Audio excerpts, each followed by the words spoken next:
അദ്ദേഹത്തിന്റെ മരണശേഷം ഇപ്പം ലൈക്ക് നിരന്തരം വിളിച്ച് അന്വേഷിക്കുക, കാര്യങ്ങൾ അപ്ഡേറ്റ് ചെയ്ത് വെക്കുന്ന അങ്ങനെ ആരെങ്കിലും സുഹൃത്തുക്കൾ, സെലിബ്രിറ്റീസ്? അങ്ങനെ സിനിമാ ലോകത്ത് ആരുമില്ല, ആർക്കുമില്ല. ഒരാൾക്കൊരാളും സിനിമാ ലോകത്തിൽ ഇതൊക്കെ ആ സെറ്റിൽ കൂടുന്ന്, പടം വർക്ക് ചെയ്യണ്, പടം കഴിയുമ്പോൾ പിരിച്ചു വിടും. അല്ലാതെ ഇങ്ങനെ രാവിലെ എണീച്ച് അത് പോട്ടെ ഇത് പോട്ടെ ചോദിക്കണൊക്കെ എല്ലാം നാടകീയമായിട്ട് പറയണതാണ്. ആരെങ്കിലും അവനെ കണ്ടു ഞാൻ അവനുമായി സംസാരിച്ച എല്ലാം കളവാ. അങ്ങനെ ആരുമില്ല. അങ്ങനെ പണ്ട് ഇങ്ങനെ ഈ തെങ്ങുന്തോപ്പിലിരിക്കുക, ഒരു വീട്ടിൽ കൂടിയിരിക്കുക.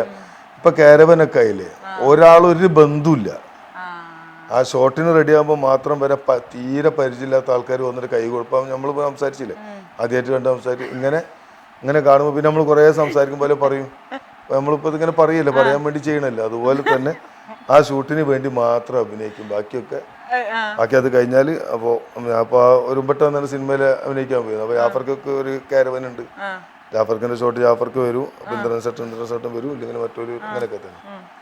വേറെ ഒരു പ്രത്യേകിച്ച് ഇതൊക്കെ കഴിഞ്ഞാൽ രാത്രി പിന്നെ ഒന്നാമത് സമയം ഉണ്ടാവില്ല. പുലർച്ചക്കൊക്കെ ഷൂട്ടിങ്ങിന് പോയി രാത്രി ലേറ്റ് ആയിട്ടൊക്കെ വന്ന് അങ്ങനെ ഇരുന്ന്.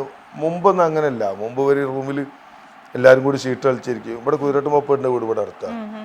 കുതിരട്ട് മപ്പേടിൻ്റെ വീട്ടിൽ അവിടെ കുതിരട്ട് മപ്പേടിൻ്റെ പഴയ നാടക കമ്പനി രാജമ്പാടൂർ എന്നൊരു ആർട്ടിസ്റ്റ് ഉണ്ട്. അവനായാലും ഒരു കള്ളനായിട്ടൊക്കെ അഭിനയിച്ച മമ്മൂട്ടി ബിരിയാണി വാങ്ങി കൊടുത്ത് അടിക്കുന്നൊക്കെ അയാളൊക്കെ സ്ഥിരമായിട്ട് രാജേട്ടനൊക്കെ അവിടെ ഉണ്ടാവും. ഒരുപാട് പേര് അവിടെ ഇരുന്ന് അവിടെ സീറ്റ് കളിച്ചിരുന്ന് തമാശ പറഞ്ഞ് അങ്ങനെയൊക്കെയുള്ള സ്ഥലങ്ങൾ. ഇപ്പം അതൊന്നും കൂടി ഉണ്ടാവില്ല. അങ്ങനെയൊക്കെ ഉണ്ട്. ഇപ്പൊക്കെ അവിടെ ഒപ്പമായിട്ടുള്ള പാടും അവിടെ ഉണ്ടാവില്ല. സിനിമ കഴിഞ്ഞാൽ ആരും അങ്ങനെ സംസാരിക്കാനും അതൊന്നും ഇല്ല. എല്ലാവരും പിന്നെ അത് കഴിഞ്ഞാൽ എന്തെങ്കിലും എവിടെയെങ്കിലും കാണുമ്പോൾ അപ്പോൾ നമ്മളിങ്ങനെ വിചാരിക്കും അവർ ഡെയിലി രാത്രി ക്ലബിലൊക്കെ കൂടി ജോലിയാക്കണം. ഒരു കുന്തുമില്ല, ആരും തമ്മിലൊരു ബന്ധമില്ല. അങ്ങനെ കാണുമ്പോൾ മാത്രം.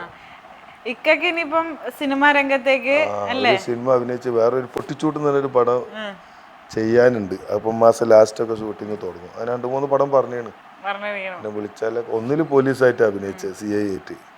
അതൊന്നും ആവില്ല. നമുക്കിപ്പോൾ ഈ കോഴിക്കോടുള്ള ഒരു ഭാഷാ ശൈലിന്റെ ഒക്കെ പ്രശ്നങ്ങളില്ലേ നമുക്ക്. അയ്യോ അത് പ്രശ്നം എന്ന് എനിക്ക് പറയാൻ പറ്റില്ല. കാരണം എന്താന്ന് പറയാ, ഈ കോഴിക്കോട് ഭാഷേനെ മലയാള സിനിമയിൽ ഇത്ര ഹൈലൈറ്റ് ആയിട്ട് കൊണ്ടുവന്നത് മാംകോയ സാറല്ലേ. മറ്റേ അതൊന്ന് പാടാൻ വയ്ക്കാം. അതൊക്കെ അല്ലേ ഇപ്പൊ അതിലൊക്കെ സീനുകളൊക്കെ അല്ലേ ഇപ്പൊ പറയണില്ലേ. പിന്നെ മലയാളം ആരുനിഭദ്ര പാടുമ്പോൾ അത് പാടുമ്പോ തന്നെ അല്ലേ പറയണത് ബാലയാണ് പാട്ടെന്നൊക്കെ അങ്ങനെ പറഞ്ഞു കഴിഞ്ഞിട്ട് ഇപ്പൊ പറയില്ലേ മലബാറിൽ ഏത് മഹർഷി ജനിച്ചാലും ഇങ്ങനെ തന്നെ ഉണ്ടാവുള്ളൂ എന്ന് പറഞ്ഞു. അതാണ് നമുക്ക് ഈ ഭാഷ ഷാ ഒന്നും മാറ്റാൻ കഴിയും. ഒരു സാ ഉള്ളൂ. മസിന്റെ ഷാ, സസിന്റെ ഷാ, രസത്തിന്റെ സാ എന്നില്ല. നമ്മൾ മലബാറികൾക്കും കോഴിക്കോട്ടുകാർക്കും ഒരു സ, ഒരു യ, ഒരു ഗ. മേഘം, നഗം, ഗംഗ അതൊക്കെ ഒറ്റ ഗായിരിക്കും. നമുക്ക് വേറെ വേറെ ഗാ ഒന്നും അങ്ങനെ ഉപയോഗിക്കണ്ടല്ലോ ആവശ്യമില്ലാത്ത. ഇപ്പം ഞാൻ താഴെ ഓസ്ട്രേലിയയുടെ ഒരു മാപ്പ് സംഭവം കണ്ടു. ഇപ്പൊ ഇത് കണ്ടു. നമുക്ക് സാറ് ഒരുപാട് യാത്ര ചെയ്യുന്ന ഒരാളായിരുന്നു. സിനിമന്റെ ഒക്കെ ഷോ ഒക്കെ അല്ലേ അതിനൊക്കെ. അല്ലാതെ ടൂർ എന്ന് പറഞ്ഞിട്ടൊന്നും ഇപ്പൊ